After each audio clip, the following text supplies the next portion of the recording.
तो ये बात तो हर कोई जानता है कि ऑल ब्लैक नेक्रोसॉर्ड सिम्बियोट्स के भगवान नल का वेपन है। और शायद से ये बात भी सब लोग जानते ही होंगे कि नल के नेक्रोसॉर्ड को नल के अलावा भी कुछ कैरेक्टर्स होल्ड कर चुके हैं। लेकिन क्या आप जानते हैं कि आखिरकार वो कौन कौन से कैरेक्टर्स हैं जिन्होंने अब तक सिम्बियोट्स के भगवान नल के नेक्रोसॉर्ड को होल्ड किया है? अगर आप नहीं जानते तो कोई बात नहीं, क्योंकि आज की इस वीडियो के अंदर मैं एक एक करके मार्वल कैरेक्टर्स के बारे में आपको बताने वाला हूँ जिन्होंने की मार्वल कॉमिक्स से लेकर मूवीज तक नेक्रोसॉर्ड को होल्ड किया है। सो ये वीडियो काफी इंटरेस्टिंग होने वाली है, इसलिए आप सभी से पूरा एंड तक जरूर देखना। और अगर आपको वीडियो पसंद आए तो वीडियो को लाइक करना। तो आइए अब हम बिना किसी देरी के आज की इस कमाल की वीडियो को स्टार्ट करते हैं।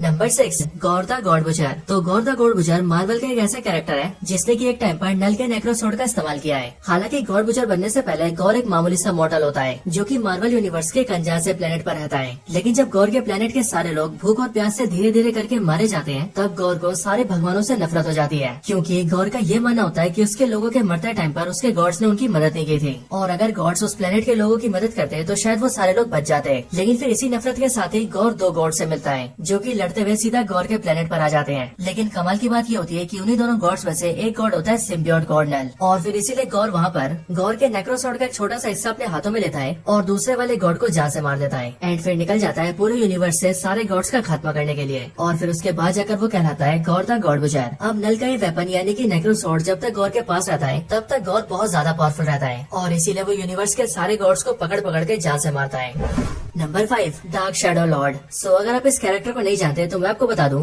कि ये असल में वही ब्लैक गॉड है जिसे आप सभी ने थॉर लव एंड थंडर के अंदर देखा था। अब थॉर लव एंड थंडर के अंदर हमें पता लगा था कि गॉर के प्लेनेट के गॉड ने जिस ब्लैक गॉड को हराया था वो असल में नेक्रोसॉर्ड का असली मालिक यानी कि नल नहीं था, बल्कि नल की बजाय वो एक दूसरा शैडो गॉड था जिसका मार्वल के हिसाब से नाम है डार्क शैडो लॉर्ड। हालांकि इसे नेक्रोसॉर्ड कैसे मिला था ये तो हमें नहीं बताया, लेकिन Thor love and thunder movie में हमें ये जरूर पता लग गया था कि ये डार्क शैडो लॉर्ड ज्यादा पावरफुल कैरेक्टर नहीं है, क्योंकि नेक्रोसॉर्ड जैसे पावरफुल वेपन के होने के बाद भी गॉर के प्लेनेट के गॉड ने उसे बड़े आराम से मार दिया था, और फिर इसीलिए नेक्रोसॉर्ड ने भी उसके बाद गॉर को चुन लिया था। लेकिन हाँ, अब ये जैसा भी हो है तो ये भी नेक्रोसॉर्ड का यूजर ही।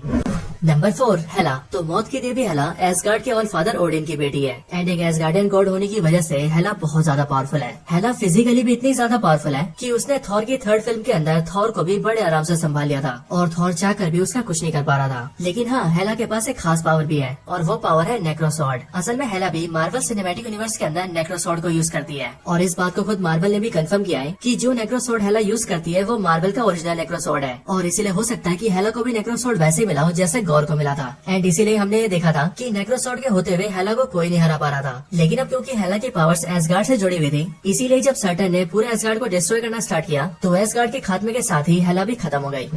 नंबर 3, नेक्रो गॉड लोकी। सो नेक्रो किंग लोकी लोकी का वो वर्जन है जो कि नेक्रोसॉर्ड जैसे पावरफुल वेपन को होल्ड करता है। अब असल में ये होता है मार्वल मल्टीवर्स के अर्थ 14412 के अंदर, क्योंकि इस वाले यूनिवर्स के अंदर हम ये देखते हैं कि जब लोकी का सब कुछ बर्बाद हो जाता है और वो बहुत ज्यादा डिप्रेस हो जाता है, तब उसी टाइम पर लोकी को नेक्रोसॉर्ड मिलता है, और फिर इसीलिए नेक्रोसॉर्ड को विल्ड करते ही लोकी बन जाता है नेक्रो गॉड लोकी। और हाँ, इस टाइम पर लोकी इतना ज्यादा पावरफुल होता है कि लोकी का भाई थॉर भी उसके सामने कमजोर लगने लगता है। यहाँ तक कि मार्वल का वो ईगो जो कि एक सेलेस्टियल है उसे भी लोकी नेक्रो गॉड लोकी बनने के बाद बड़े आराम से मार देता है। Number 2, Eddie Brock. So Eddie Brock Venom symbiote का होस्ट है, एंड ये मार्वल के कई सारे मेन स्टोरी लाइन्स के अंदर काफी मेन रोल निभा चुका है, और इसीलिए मार्वल कॉमिक्स के अंदर एक इवेंट ऐसा भी आता है जिसके अंदर एडी ब्रॉक नेक्रोसॉर्ड को यूज करता है। लेकिन हाँ, ये पॉसिबल होता है सिम्बियोटिक कोडेक्स की वजह से। अब अगर आप सभी ने वेनम द लास्ट मूवी देख लिया तो आपको ये पता चली गया होगा कि सिम्बियोट्स की बॉडी के अंदर जो कोडेक्स पाया जाता है वो कितना ज्यादा इंपॉर्टेंट होता है, और इसीलिए अगर कोई काफी सारे कोडेक्स को जमा कर ले तो वो उससे काफी कुछ कर सकता है। सो अब इसके लिए मार्वल के एब्सोल्यूट कार्नेज इवेंट के अंदर हम ये देखते हैं कि वहाँ पर कार्नेज नल को छुड़ाने की कोशिश करता है, जिसके लिए वेनम और एडी ब्रॉक कार्नेज को रोकने की कोशिश करते हैं। जिसके बाद उसी टाइम पर एडी ब्रॉक कई सारे सिम्बियोट्स के साथ बॉन्ड होता है, जिस वजह से एडी के पास बहुत सारा कोडेक्स आ जाता है, और फिर इसीलिए वो सारे कोडेक्स का इस्तेमाल करता है एंड वेनम सिम्बियोट की मदद से एक नेक्रोसॉर्ड को क्रिएट कर लेता है, और फिर उसी नेक्रोसॉर्ड से वो कार्नेज को खत्म करता है। और हाँ, एडी ब्रॉक के द्वारा क्रिएट की गई ये स्वॉर्ड नेक्रोसॉर्ड ही होती है, इस बात को खुद मार्वल भी कंफर्म कर चुका है। लेकिन असल में ये नेक्रोसॉर्ड वो वाली नेक्रोसॉर्ड नहीं होती जिसे नल ने क्रिएट किया है, बल्कि ये उसी नेक्रोसॉर्ड की रेप्लिका होती है, और ये काफी हद तक नल के नेक्रोसॉर्ड जितनी पावरफुल होती है।